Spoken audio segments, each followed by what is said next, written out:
रामायण में 7 कांड बताए। रामायण में 7 कांड होते हैं। सबसे पहला कांड है बाल कांड। ध्यान से सुनना। आज जो है वो महात्म का दिन है। जैसे भागवत में महात्म होता है वैसे ही रामायण में महात्म होता है। महिमा रामायण क्या है इसके बारे में जानना। रामायण के अंदर 7 कांड हैं। पहला है बाल कांड। बाल कांड में तुलसीदास जी ने जितने भी अवतार हुए हैं सब बाल कांड में हुए हैं, इसलिए बाल कांड को अवतार कांड कहा है। इसमें अवतार ही अवतार हुए हैं जितने भी हुए। इसके बाद आया अयोध्या कांड। अयोध्या कांड क्या है? अयोध्या कांड है व्यवहार कांड।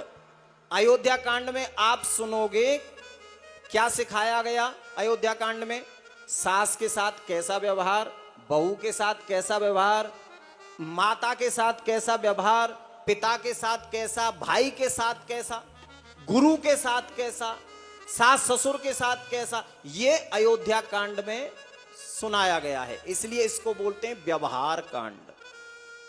तीसरा कांड बताया अरण्य कांड।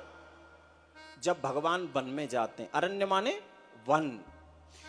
अरण्य कांड को बताया उद्धार कांड। जितने भी उद्धार हुआ ना, जैसे सबरी का, जटायु का, है ना, आप कितने आप सब सुनेंगे। जितने भी उद्धार हुए सब अरण्य कांड में हुए, इसलिए इसको उद्धार कांड कहा गया। इसके बाद आता है किष्किंधा कांड। किष्किंधा कांड माने परिवार कांड। किष्किंधा जहां सुग्रीव मिले, बाली मिले, वहीं तो हनुमान जी मिले हैं। इसके बाद आया सुंदर कांड। सुंदर कांड माने परोपकार कांड, यानी एक दूसरे के लिए। जैसे अंगद, सुग्रीव, जामवंत, हनुमान जी सब एक दूसरे के लिए जी रहे हैं वहां।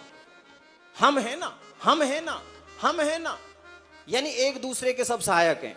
इसके बाद आता है लंका कांड। लंका कांड में इसको बोला गया संहार कांड। जितनी भी मृत्यु हुई ना वो सब लंका कांड में हुई।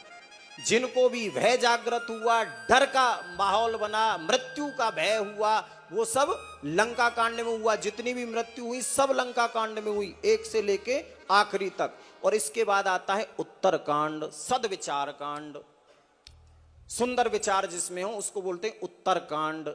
अच्छा, 7 कांड ही क्यों लिखे तुलसीदास जी ने? 7 कांड ही क्यों लिखे? क्योंकि 7 का आंकड़ा बड़ा महत्वपूर्ण है हमारे जीवन में। जैसे तुलसीदास जी ने 7 कांड लिखे, वैसे ही हमारे जो संसार है ना, ये संसार, इसमें 7 ही द्वीप हैं। आपने कभी सोचा? 7 द्वीप, 7 द्वीप हैं। 7 ही दिन की, यानी हमारा जीवन 7 दिन में ही हमारा जन्म होता है, 7 दिन में ही हमारी मृत्यु होती है। इसको बोलते हैं सप्ताह।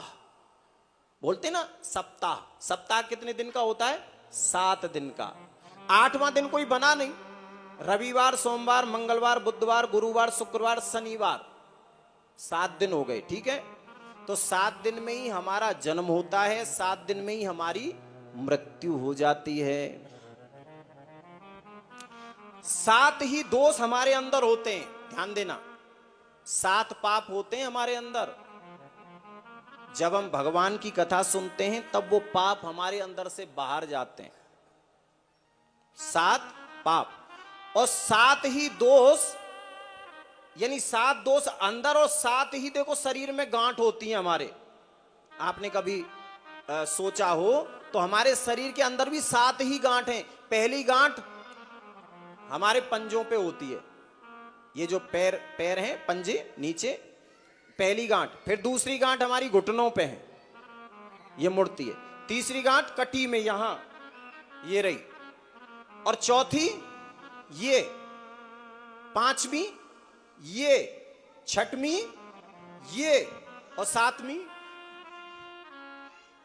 7 ही है ना।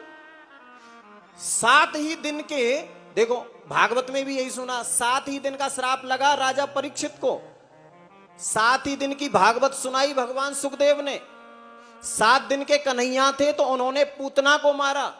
7 वर्ष के कन्हैया थे तो गिरिराज पर्वत उठाया, और जो गिरिराज पर्वत था वो भी 7 कोस का था।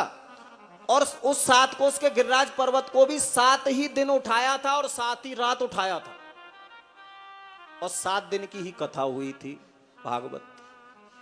तो 7 का जो आंकड़ा है वो हम सबके जीवन में बड़ा ही विचित्र है, विचित्र। बोलो जय श्री जय श्री। इसलिए 7 कांड तुलसीदास बाबा ने लिखे, और जब मंगलाचरण किया ना तुलसीदास जी ने, वहां भी 7 ही मंत्र लिखे, 7 ही श्लोक उसके अंदर लिखे।